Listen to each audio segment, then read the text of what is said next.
Hello friends, कैसे हैं आप लोग।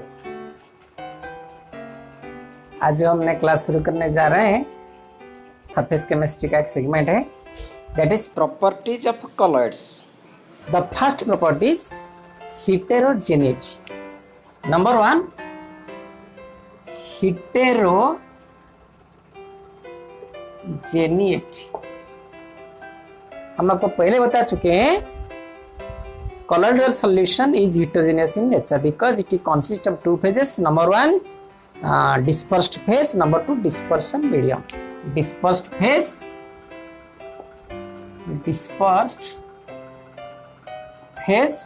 plus dispersion medium. This dispersed phase is not uniformly distributed throughout the dispersion medium. That's why it is heterogeneous in nature. समझ गए आप। दूसरा, ओस्मोटिक प्रेशर।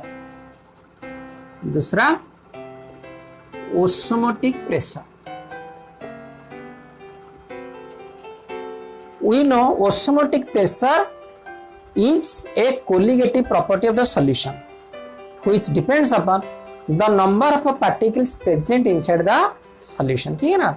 तो colloidal solution भी it is having the osmotic pressure and it depends upon the number of colloidal particles present inside that solution. ठीक है, osmotic pressure depends upon number of colloidal particles present in the solution.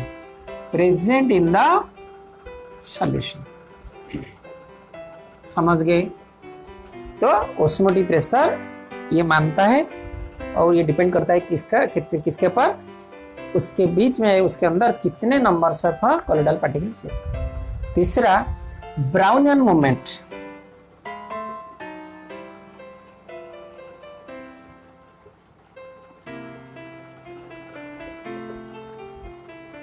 Brownian movement क्या है? The zigzag motion of the particles, colloidal particles, the zigzag motion of the colloidal particles inside the colloidal solution. ये zigzag Brownian movement आपने देखा होगा अपने घर पे। अगर आपके घर पे छत पे कहीं भी छेद और छेद में सुबह सुबह सूरज का किरण उसमें आता हो, ये सबसे अच्छा दिखता है ठंड के दिन में। एक बीम आता हो सन रे का, सूरज किरण का एक बीम आता हो, इसमें आप देखना बहुत से particles, that is dust particles, are just in with very zigzag motion, very random motion, that is known as Brownian movement. इसका नाम क्यों ब्राउनियन मूवमेंट हुआ है? That is due to the scientist who invented it first, that is his name was Robert Brown. ठीक है ना। तो ये zigzag motion it obeys also, it shows also zigzag motion, that is Brownian movement due to zigzag motion of colloidal particles.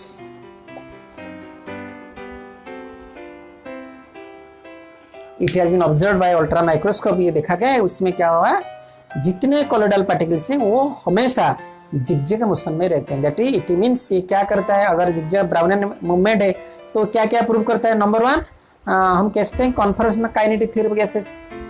ये अगर prove करता है हम उसको ए लिखेंगे, it proves kinetic theory of gases.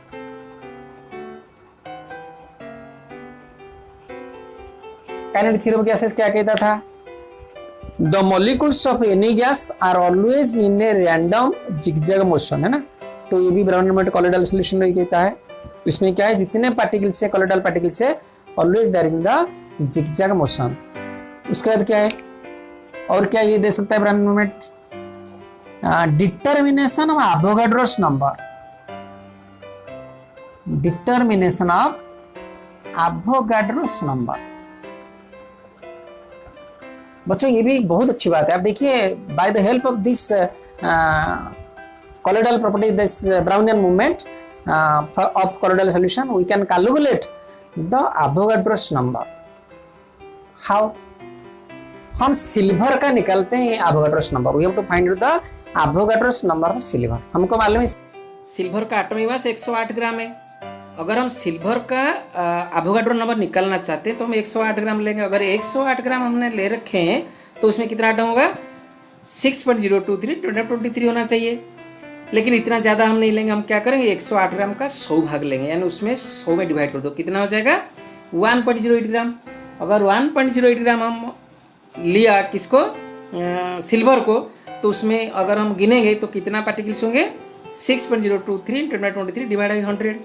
तो हम कैसे गिनेंगे उसको, हम ऐसे गिनेंगे by the help of ultra microscope, ठीक है ना। अगर अल्ट्रा माइक्रोस्कोप लेकर हम गिन लेंगे तो हमको पता चल जाएगा कितने नंबर उसमें पार्टिकल्स है, because that will in the form colloidal particles. हम सिल्वर ले रखे, हमको पता है silver form the colloidal particles. तो अगर हम 1.08 ग्राम लेंगे, उसमें जितना होगा हम उसको 100 में गुणा कर देंगे, हम देखेंगे that will be equal to the Avogadro's number. आप समझ गए? ठीक है, अच्छा है ना, इस बहुत अच्छा आइडिया ना। उसके बाद स्टेबलाइजिंग कॉलोइडल सॉल्यूशन, ये भी वेरी इंपॉर्टेंट है। और क्या ये ब्राउनियन मूवमेंट करता है? Stabilising colloidal solution.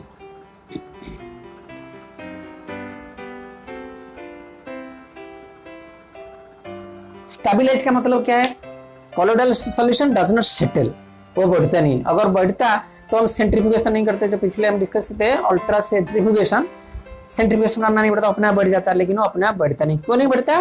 That is due to the Brownian movement of the particles inside the colloidal solution. यानी कॉलोइडल सॉल्यूशन पार्टिकल्स जो है, as they are always in a zigzag motion, random motion, they are not settling at all. So it is a stabilizing effect to the colloidal solution, not settling down, ठीक है ना। अब ये हो गया। उसके बाद टिंडाल इफेक्ट हम क्या डिस्कस करेंगे? That is Tyndall effect. This is due to scattering of light, scattering of light.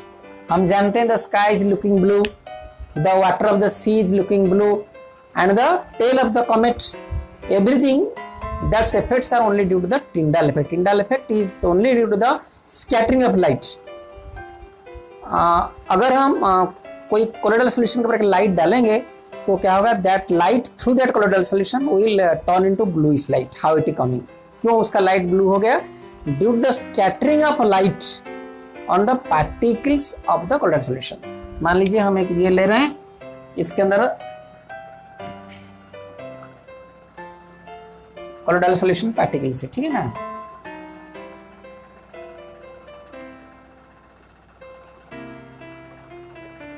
इसके अंदर एक बीम ऑफ लाइट हम डाल रहे हैं। This is beam of light, इसके अंदर जा रहा है।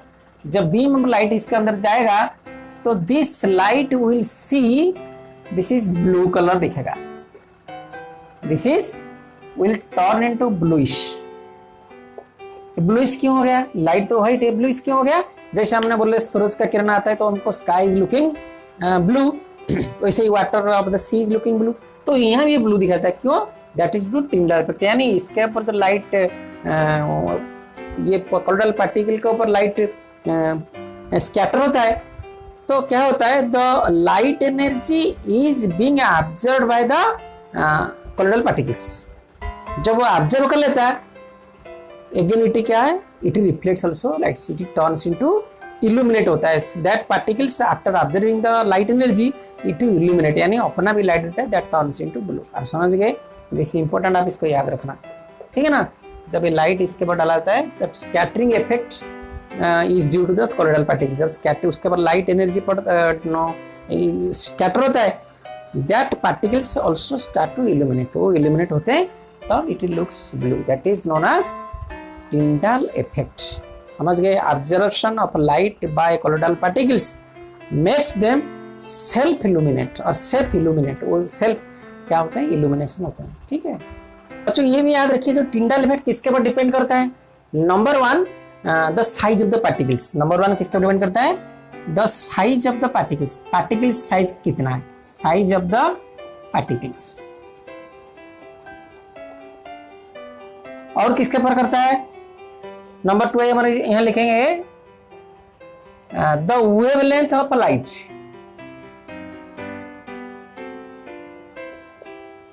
जो लाइट इसके ऊपर डालते हैं हम, what is the wavelength of that light. समझ गए? उसके बाद रिफ्रैक्टिव इंडिसेस।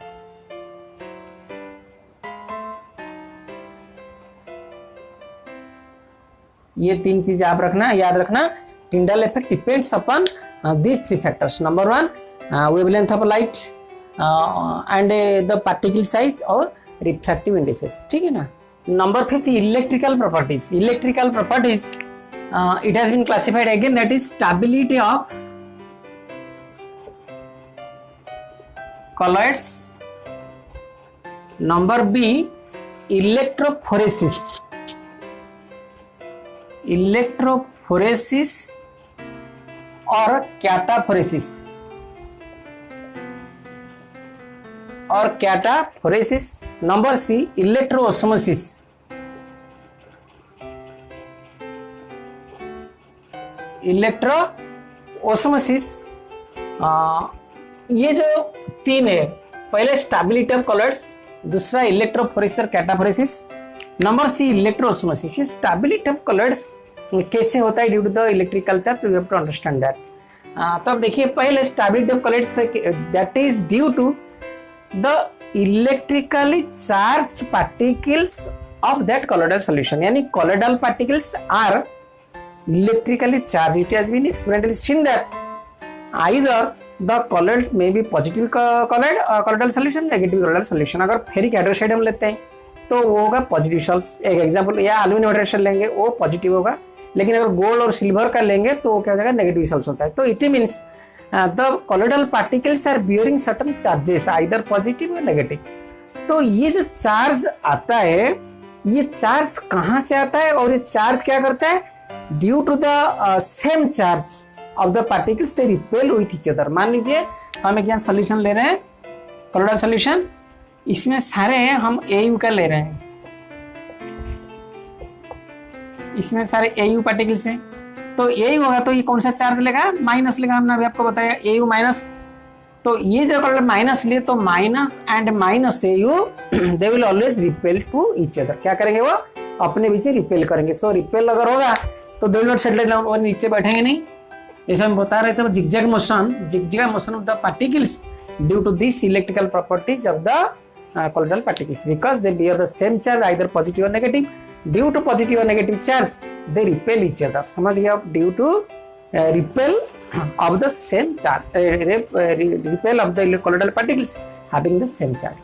उसके बाद ये जो चार्ज कहाँ से आता है, फिर अगर रिपेल होता है ड्यू टू चार्ज, तो यहाँ सवाल आता है चार्ज कहाँ से आता है। देयर में भी 3 कजेस, ये चार्ज का 3 कजेस होता है। नंबर 1 कज क्या हो सकता है, जब वो मूवमेंट करते हैं, जिगजैग मूवमेंट करते हैं, may be due to frictional, due to friction, electrostatic जैसे हम बोलते हैं, फ्रिक्शन जब होते हैं क्या होता है, frictional electric current is generated, और frictional electric field is generated, है ना, ड्यू टू फ्रिक्शन और फ्रिक्शनल इलेक्ट्रिक। जब ये पार्टिकल्स इधर उधर मूव करते हैं, ये इधर टकराता है, इधर टकराता है, तो मूव करते हैं, फ्रिक्शन होता है, तो due to frictional friction between them, frictional electrification is also happened there. दूसरा दैट इज इलेक्ट्रॉन कैप्चर। ये इलेक्ट्रॉन कैप्चर क्या है, जब colloidal सॉल्यूशन किसी वेसल में रहता है तो it captures electrons from the outside surroundings, यानी एयर से वो इलेक्ट्रॉन कैप्चर करता है, एक बात। दूसरा बात, जब हम ब्रेडिक्स मेथड कर रहे थे, क्या है, colloidal सॉल्यूशन प्रिपरेशन करने के लिए, जैसे गोल्ड और सिल्वर का ब्रेडिक्स मेथड, तो तब क्या होता है, इलेक्ट्रॉन आर गेटिंग ऑब्जर्व्ड और captured by the this colloidal particles from that electrodes, ये भी होता है, देखा गया है, ठीक है ना। तो इलेक्ट्रॉन कैप्चर का 2, एक तो एयर से होता है और during the preparation of the colloid। तीसरा क्या होता है, this is important, preferential adsorption of ions from solution, preferential adsorption of ions, इसका आप नोट कीजिए, प्रिफरेंशियल एडसॉर्प्शन ऑफ चार्जेस और ions, preferential adsorption of ions और charges from the solution.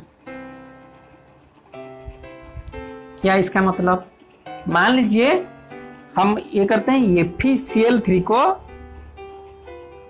Hydrolysis करते हैं तो हमको क्या निकलता है, FeOH3, दैट इज क्या होता है, ये कॉलोइड सॉल्यूशन फॉर्म होता है FeOH3। ये जो FeOH3 कॉलोइडल सॉल्यूशन फॉर्म होता है, ये क्या करता है, it observes Fe3+ ion from the solution. आप समझ गए, जब FeCl3 को हम हाइड्रोलाइज करके FeOH3 that is ferric hydroxide हम कॉलोइडल सॉल्यूशन प्रिपेयर करते हैं, तो FeOH3 क्या करता है, उसके अंदर जो Fe+ से 3+ आयन होता है, FeCl3 जो निकलता है वो that observe, that positive sols हो जाता है। जो ये प्रिफरेंशियल क्या है वो ऑब्जर्व होता है, Fe3 ऑब्जर्व ना कि Cl- ऑब्जर्व करता है। समझ रहे हैं आप, Cl- ऑब्जर्व नहीं करता, क्या ऑब्जर्व होता है, Fe3+ ऑब्जर्व करता है। वो जो Fe3+ ऑब्जर्व करता है तो क्या होता है, प्रिफरेंशियल एब्सॉर्प्शन आयंस, तो सारे पॉजिटिव चार्ज हो गए, तो क्या होता है, इलेक्ट्रिक दैट इज स्टेबिलिटी आ जाती है, that is due to the repulsion of the same charge. आप समझ गए अभी। उसके बाद आ गया zeta potential, that is important another, this is stability of colours के अंदर आता है क्या, जेटा पोटेंशियल। आप इसको याद रखिए, जेटा पोटेंशियल नंबर 1 हम यहाँ लिखते हैं, जेटा पोटेंशियल। ये जेटा पोटेंशियल क्या है, अभी हम यही फिगर बनाते हैं, आप देखिए इसको अच्छी तरह समझिए। इसमें हमने ले रखा है क्या, कॉलोइडल सॉल्यूशन ले रखे हैं, किसका ले रखे हैं, मान लीजिए FeOH3 का ले रखे हैं, ठीक है ना। अगर हम FeOH3 का ले रखे हैं, इसमें क्या ऑब्जर्व हुआ होगा, इसके साथ प्रिफरेंशियल एडिशंस क्या होगा, Fe3 हुआ होगा। तो अगर हम FeOH3 लिखते हैं, FeOH3, तो इसके अंदर Fe3+ मान लीजिए ये सभी के पर ये प्रिफरेंशियली ऑब्जर्व हुआ है चार्ज, इसके ऊपर Fe3, इसके ऊपर Fe3, इसके ऊपर Fe3, तो it will form a layer, it will form a layer. जब लेयर फॉर्म होता है तो it will be totally positive, तो न्यूट्रल नहीं हो सकता है। तो न्यूट्रल होने के लिए क्या होता है, जो इसके अंदर Cl- नेगेटिव होता है, तो that Cl- again coming to near to them and they also form a another layer. ये एक पॉजिटिव लेयर हो गया, positive layer, this is negative layer to neutralize each other. समझ गए आप। ये तो प्रिफरेंशियल एब्सॉर्प्शन के हिसाब से FeOH3 के ऊपर आता है, Fe3+ रुक जाता है, तो इट फॉर्म से पॉजिटिव लेयर। जो पॉजिटिव लेयर को न्यूट्रलाइज करने के लिए उसके अंदर जो Cl- होते हैं वो आते हैं, एक लेयर बनाते हैं, लेकिन उसके अंदर जो हीट होता है, किसके अंदर, जो सॉल्यूशन के अंदर, वो इसको ब्रेक कर देता है, तो ये डिफ्यूज हो जाते हैं। ये जो Cl- क्या करते हैं, चारों तरफ डिफ्यूज होता है, तो उसको बोलते हैं डिफ्यूजन लेयर। क्या बोलते हैं, डिफ्यूजन लेयर। तो potential difference between this layers, two differential layers is known as zeta potential। समझ गए आप। The potential difference between two layers, ये क्या हो गया, पॉजिटिव लेयर है नेगेटिव लेयर, लेकिन ये क्या होते हैं, डिफ्यूज हो जाते हैं, तो डिफ्यूजन लेयर उसको क्या कहते हैं, जेटा पोटेंशियल कहते हैं। समझ गए आप। अब हम चलते हैं इलेक्ट्रोफोरेसिस और कैटाफोरेसिस डिस्कस करते हैं। इलेक्ट्रोफोरेसिस और कैटाफोरेसिस हम डिस्कस करते हैं। समझ गए। इलेक्ट्रोफोरेसिस क्या होता है, the migration of colloidal particles, the migration of colloidal particles by the application of electric field is known as electrophoresis। The migration of colloidal particles by the application of electrical field or electric field is known as electrophoresis। अभी देखिए उसका एक instrument है, मान लीजिए ये अभी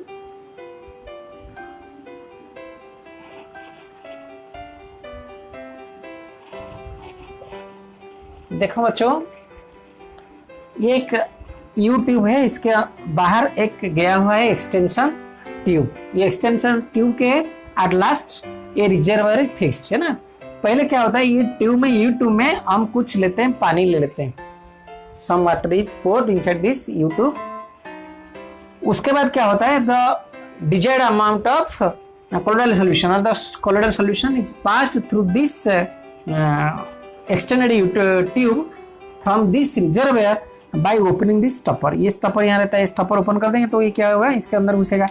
जब इधर घुसेगा तो इधर जो पानी होगा, that water will come at the top, ये पानी टॉप आ जाएगा, so it will create ये डिफरेंशिएटिंग लेयर, यानी ऊपर पानी है, नीचे क्या है, कोलोइडल सॉल्यूशन। हम समझ जाएंगे पापा ये पानी है और नीचे क्या है, कोलोइडल सॉल्यूशन। आप समझ गए, ये उधर वाटर, ये कोलोइडल सॉल्यूशन है।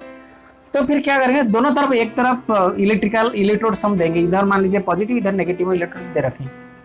By the supplying electricity will put A battery, will put A battery here. हम इसे लिख सकते हैं, इसको या बैटरी कर सकते हैं। This is positive, this is negative, ये बैटरी हम दे सकते हैं यहाँ। जब हम बैटरी से कुछ करंट यहाँ सप्लाई करेंगे तो what will happen, this colloidal particles will start moving towards this electrode. अगर ये पॉजिटिव सेल होगा तो positive particles will start towards moving negative electrode और कैथोड। समझ गए आप। अगर ये नेगेटिव सेल्स होगा तो negative charge will start towards the positive pole of the battery. आप समझ गए अभी। तो this process is known as electrophoresis. We can write the, क्या हमने बोला था, the movement of colloidal particles under the influence of electric field is known as electrophoresis, is known as electrophoresis or cataphoresis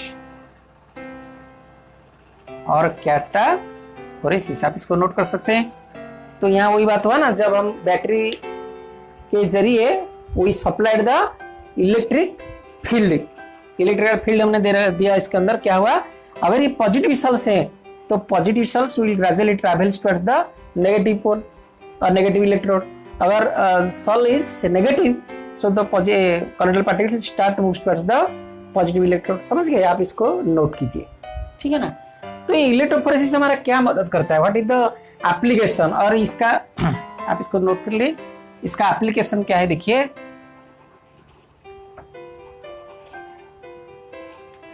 number one application to determine charge on the colloidal particles. Number I, to determine the charge of colloidal solution. समझ गए। Electrophoresis के जरिए we can find out the electrical charge of that colloidal solution.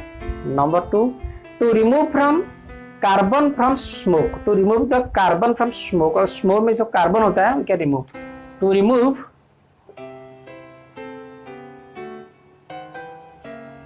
Carbon from smoke. ये कैसे होगा भाई,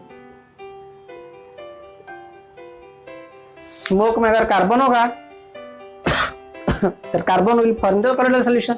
so what is it's electrical properties, तो क्या होगा वो उसी, अगर हम ऐसे अप्लाई करेंगे तो दैट विल बी सेपरेटेड, वो मूव करेगा किसके तरफ, रेस्पेक्टिव इलेक्ट्रोड की तरफ। तो क्या होगा, it will be separated from the smoke, ठीक है। It is also used for the electro deposition of rubber. आप इसको याद रखिए, it is also used for the electro deposition of rubber।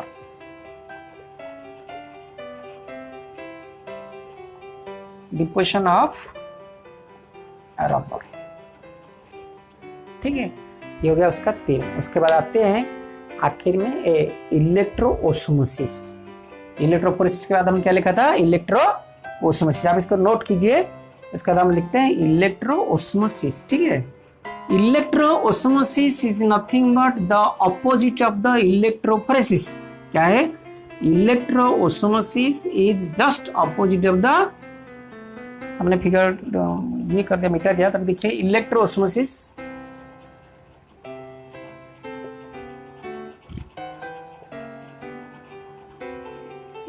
क्या कहते हैं, द मूवमेंट ऑफ क्या होगा, उधर क्या हुआ था, कौन मूवमेंट का, उधर कौन मूवमेंट कर रहा था, कोलोइडल पार्टिकल्स कर रहे थे। कोलोइडल पार्टिकल्स क्या था, डिस्पर्स्ड फेज था। तो यहाँ का मूवमेंट कराया, the movement of the dispersion medium, dispersion medium by the influence of electric field is known as इलेक्ट्रोओस्मोसिस। इसका मतलब क्या है, वही मान लीजिए बिल्कुल वही फिगर है, उसमें क्या हुआ, उसमें हम किसको मूव करा रहे थे, colloidal particles, because they are charged. तो इधर क्या करेंगे, by the application of electric field, अगर हमने उसको चेक कर दिया, किसका, the movement of colloidal particles को चेक कर दिया, तो क्या होगा, उसके बदले कौन मूवमेंट करेगा, द डिस्पर्सन मीडियम मूव करेगा। समझ गए आप, जो डिस्पर्सन मीडियम रहेगा that will move without moving the dispersed phase, तो उसको बोलते हैं इलेक्ट्रोफोरेसिस।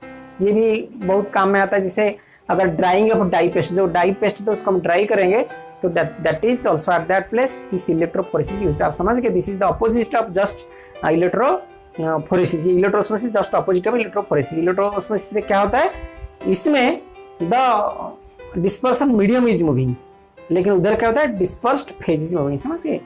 आखिर लास्ट प्रॉपर्टी कोआगुलेशन, आप देखिए this property is over electrical properties, last property is coagulation. Coagulate means क्या है,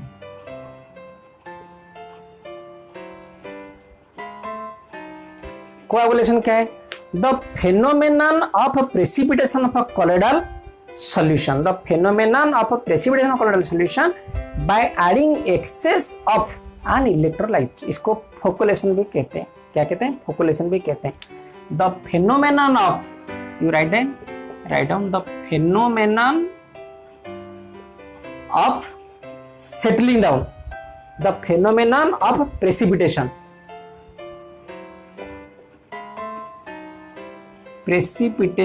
of any colloidal solution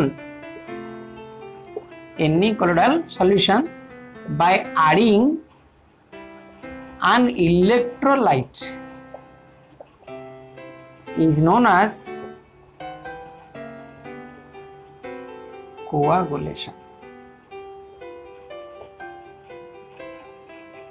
अगर कोई कोलोइडल सॉल्यूशन है, उसको हम प्रेसिपिटेट करना चाहते हैं, क्योंकि बढ़ता नहीं ना, उसको प्रेसिपिटेट करना चाहते हैं, तो क्या करें, हम एक्सेस अपन इलेक्ट्रोलाइट उसमें ऐड करेंगे। तो इलेक्ट्रोलाइट ऐड करेंगे तो क्या होगा, वो उस पर बढ़ जाएगा। पहले उसको पॉपुलेशन भी कहते हैं, POCCULATION। आप समझ गए, इसको आप याद रखिए, और पॉपुलेशन कहते हैं। आप समझ गए मेरी बात। क्या हुआ, अगर हम कोई कोलोइडल सॉल्यूशन लेते हैं, कोलोइडल सॉल्यूशन में अगर उसको हम चाहते हैं प्रेसिपिटेट कराने के लिए, तो क्या करेंगे, उसमें एक इलेक्ट्रोलाइट लेंगे, मान लीजिए NaCl लेंगे, उसको उसमें एक्सेस क्वांटिटी में डालेंगे, तो क्या होगा, वो सारे बढ़ जाएगा, प्रेसिपिटेट हो जाएगा। So this process is known as coagulation. ठीक है बच्चों, see for the degree of coagulation there is one rule, that is Hardy Schulze rule. That Hardy Schulze rule says that higher the valence of the flocculating ion, more the precipitation, और the more the power to precipitate. इसका मतलब क्या है, जो coagulation होता है, जब हम कोई इलेक्ट्रोलाइट डालते हैं, वो क्या कहता है, अगर इलेक्ट्रोलाइट का वैलेंसी ज्यादा होगा तो क्या करेगा, वो मोर प्रेसिपिटेट करेगा। मान लीजिए पॉजिटिवली चार्ज फेरिक हाइड्रोक्साइड हम लेते हैं, पॉजिटिवली चार्ज फेरिक हाइड्रोक्साइड हम लेते हैं। ये जब पॉजिटिवली चार्ज सॉल्ट है, यानी कोलोइडल सॉल्यूशन है, अगर इसमें इलेक्ट्रोलाइट डालते हैं, कौन सा इलेक्ट्रोलाइट डालेंगे, हमको we have to add the negatively electrolyte. तो नेगेटिवली मान लीजिए हम ऐड करते हैं FeCN,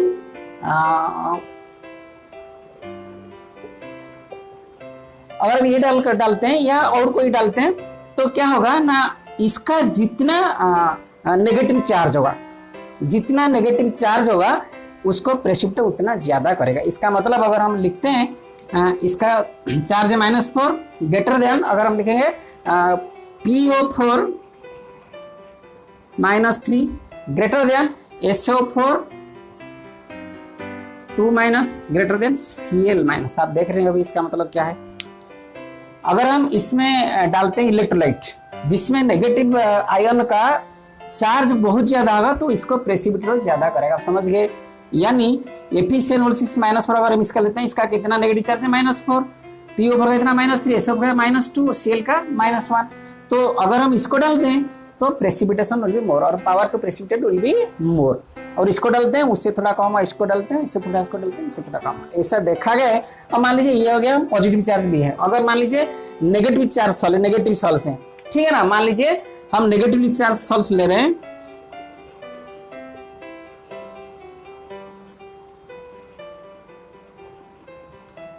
सो इसमें हम क्या करेंगे, इसमें पॉजिटिव आयन डालेंगे।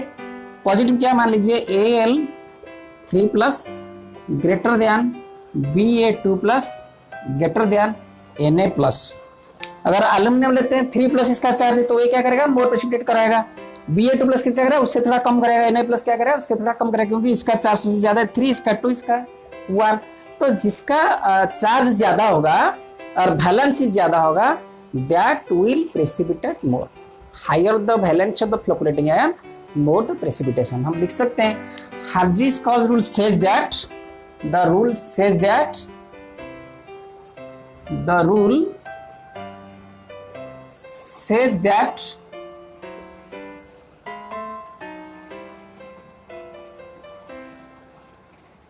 the more valency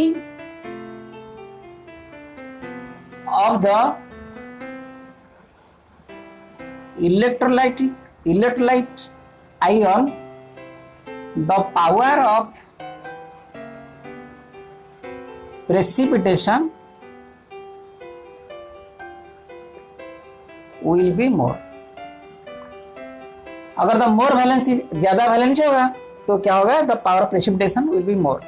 यानी जितना ज्यादा वैलेंसी होगा किसका, जो हम इलेक्ट्रोलाइट आयन उसमें डालते हैं, इलेक्ट्रोलाइट डालते हैं, तो उसका अगर आयन वैलेंसी ज्यादा होगा तो क्या करेगा, प्रेसिपिटेशन विल बी मोर। समझ रहे हैं आप। तो इस ऐसे भी देखा गया है, अगर बाईवैलेंट और मोनोवैलेंट लेते हैं तो 100 से 500 गुना ज्यादा हो जाता है, मोनोवैलेंट और बाईवैलेंट। यानी अगर Na+ ये लेंगे तो ये जितना प्रेसिपिटेट कराएगा ये उससे कितना करेगा, 100 से 500 गुना ज्यादा कर देगा, यानी 100 to 500 टाइम्स मोर। अगर ये एक 1 टाइम होता है तो डाईवैलेंट अगर लेंगे तो कितना हो जाएगा, 100 to 500 टाइम्स मोर, ठीक है ना। अगर हम ये 1 टाइम है, अगर ट्राईवैलेंट लेते हैं तो ये कितना हो जाएगा ना, 500 से 1000। आप समझ गए। अगर हम बाईवैलेंट और मोनोवैलेंट लेते हैं, मोनोवैलेंट से बाईवैलेंट 100 से 500 गुना ज्यादा कर देता है प्रेसिपिटेशन, और ट्राईवैलेंट लेते हैं तो ये मोनोवैलेंट से कितना ज्यादा कर देता है, 5 से 1000 गुना कर देता है। आप इसको समझिए ना।